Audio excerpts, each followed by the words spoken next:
اللهم صل على سيدنا شفينا مولانا محمد معدن الجود والكرم ومنبع العلم والحكم وبارك وسلم لا وسيلة إلا أنت يا حبيبي يا رسول الله على نيتي خيري يا شيخ عبد القادر جيلاني شيخ لله يا قادر مراد حاصل يا beer மக்சத் Hazle. அளவற்ற அருளாளனும் நிகரற்ற அன்புடையமான எல்லாம் வல்ல அல்லாஹ்விற்கே புகழ் அனைத்தும்.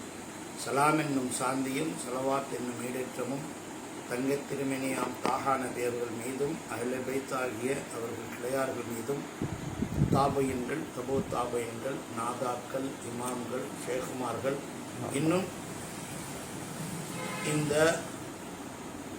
வீடியோவை பார்த்து கொண்டிருக்கின்ற அனைத்து பேர்கள் மீதும் அல்லாஹ்வின் சாந்தியும் சமாதானமும் என்றென்றும் உண்டாவதாக. மரியாதைக்குரிய பெரியோர்களே, இஸ்லாமிய மார்க்கத்தின் மாதங்கள் ஒவ்வொன்றும் தனக்கே உரிய தனியான சிறப்புகள் வாய்ந்ததாக இருக்கின்றன.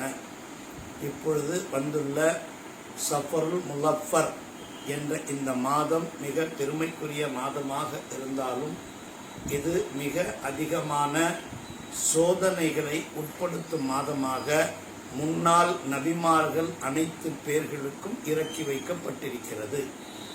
ஆதம் அலா நபியினா அலைஹிஸ்ஸலாம் அவர்கள் தொடங்கி அதில் சையதுனா ஈசா அலா நபியினா அலைஹிஸ்ஸலாம் அவர்கள் வரை அனைத்து உம்மத்துகளுக்கும் இதில் பலவிதமான சோதனைகளும் கஷ்டங்களும் தீங்குகளும் ஏற்பட்டது என்றும் அதற்காக குர்ஆன் திருமறையிலே சலாம் என்ற சாந்தி சமாதானம் உண்டாகும் ஆயத்துகள் இறக்கப்பட்டிருக்கின்றன. அவை ஹப்து சலாம் என்று சொல்லுவார்கள். அந்த ஹப்து சலாம் என்பது இந்த மாதத்தின் இறுதி புதன்கிழமையான ஒடுக்கத்து புதன் என்று சொல்லப்படும் சஃபருல் முதஃபரின் இறுதி புதனிலே ஷேகுமார்கள், ஓதி பார்க்கும் சாஹிப்மார்கள், இன்னும் அமலியாத்து செய்பவர்கள், ஆலிம்கள் அனைத்து பேர்களும் அந்தந்த நாடுகளின் வழக்க முறைப்படி மா இலையில் 7 சலாம் ஆயத்துகளை எழுதி ஒன்றை கரைத்து குடிக்கவும் இன்னொன்றை வீடுகளிலே கட்டி தொங்கவிடவும் செய்வார்கள். இதனால் அந்த மாதத்தில் அந்த மாதம் தொடங்கி அடுத்த ஆண்டு வரும் வரை அனைத்து வித பலாக்கள், முசீபத்துகள், ஷைத்தான்கள், சேட்டைகள், கோளாறுகள் அத்தனையும் அதற்கு பாதுகாப்பாக இந்த 7 சலாம் ஆயத்துகள் வீட்டின் முன்னே தொங்கவிடப்பட்டால் அது இருக்கும் என்பது காலம் காலமாக ஹதீதுகளிலும் தப்சீர்களிலும் இன்னும் உலமாக்கள் மஷாயிகுமார்கள் மத்தியிலும் மரபு ரீதியாக எழுதி வந்திருக்கின்றது. இதில் அது சையதுனா அஹ்மதே முஜ்தபா முஹம்மதே முஸ்தபா நபிகள் கோமான் கண்மணி நாயகம் ஸல்லல்லாஹு அலைஹி வ அலா ஆலிஹி வ அஸ்ஹாபிஹி வ அஸ்வாஜிஹி வ அலி பைத்திஹி வ ذُرِّيَّاتِهِ வ பாரிக் வ ஸல்லிம் தஸ்லீமன் கஸீரா அவர்கள் தன் உடல் நிலையிலிருந்து சுகம் பெற்று இந்த ஒடுக்கத்து புதனன்று தன் உடல் குளித்து மாலை நேரத்திலே பச்சை புல்லை பார்ப்பதற்காக தங்கள் சஹாபா உற்றத்தோருடன் சென்ற ஹதீஸ் பதிவாகியிருக்கிறது. எனவேதான் இந்த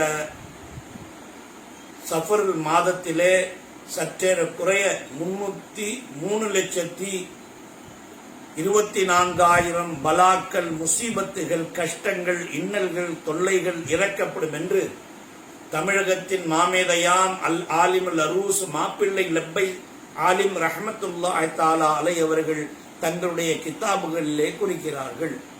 எனவே இந்த மாதத்தில் இந்த முசீபத்துகளிலிருந்தும், இந்த பலாக்களிலிருந்தும், இந்த கஷ்டங்களிலிருந்தும், தொல்லைகளிலிருந்தும் நீங்குவதற்காக அந்த ஆசிரி சாஷும்பா என்ற இறுதி ஒடுக்கத்து புதன் அன்று காலையிலேயே உலமா பெருமக்கள், ஷேகுமார்கள் இந்த சலாம்களை எழுதி குடிக்க கொடுப்பதும் அதை வீடுகளின் முன்னே கட்டி தொங்க விடுவதும் செய்வது மக்களுக்கு, குடும்பத்திற்கு, மனிதர்களுக்கு பயனை அளிக்கக்கூடியதாகும்.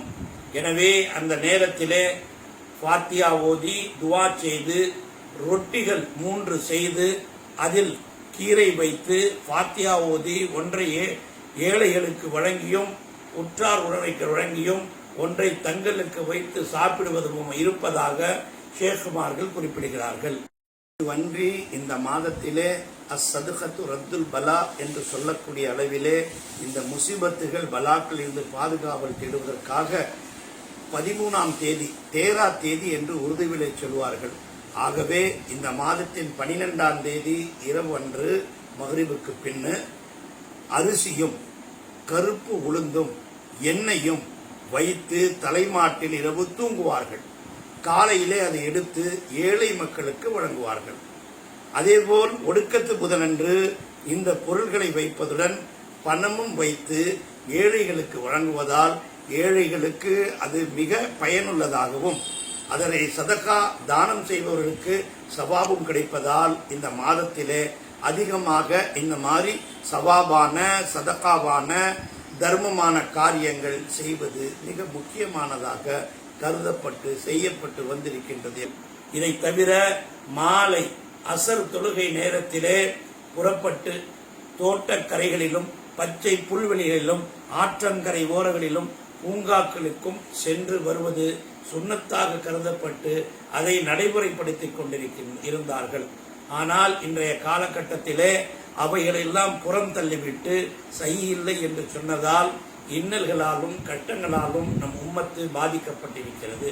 அல்லாஹ் தஆலா இந்த அப்துல் சலாம் என்ற ஆயத்துக்களை ஏற்று அதன் வழி நடப்பதற்காக நம் மீது நம் கண்மணி நாயகம் நபிகள் கோமான் ஸல்லல்லாஹு அலைஹி வஸல்லம் அவர்களின் கடைக்கண் கடாட்ச பார்வையின் துவா பரக்கத்தாலும் இறைநேச செல்வர்களாம் வல்ல வலிமார்களின் துவா பரக்கத்தாலும் இந்த சலாம்களை ஓதி ஈடேற்றம் பெறுவோம்.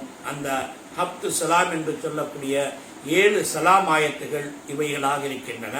அவுஸு பில்லாஹி மினஷ் ஷைத்தானிர் ரஜீம். பிஸ்மில்லாஹிர் ரஹ்மானிர் ரஹீம். சலாமுன் கௌலம் மிர் ரப்பிர் ரஹீம். சலாமுன் அலா நூஹின் ஃபில் ஆலமீன். சலாமுன் அலா இப்ராஹீம். சலாமுன் அலா மூசா வ ஹாரூன். சலாமுன் அலா இலியாசின். சலாமுன் அலைக்கும் திபுத்துன் பதுகுலுஹா காலிதீன். சலாமுன் ஹிய ஹத்தா மத்லஇல் ஃபஜ்ர். அல்லாஹ் தஆலா இந்த சலாம்களின் சலாமத்தையும் சாந்தியையும் சமாதானத்தையும் குடும்பங்களில் இறக்கி வைத்து எல்லாவித பரக்கத்துகளையும் கொடுப்பானாக. ஆமீன் ஆமீன் ஆமீன். பிரஹ்மதிக யா அர்ஹமர் ராஹிமீன். பிஜாஹி சய்யதுல் முர்சலீன் وأولياء واصلين صلى الله على محمد صلى الله عليه وسلم صلى الله على محمد صلى الله عليه وسلم صلى الله على محمد يا رب صل عليه وسلم.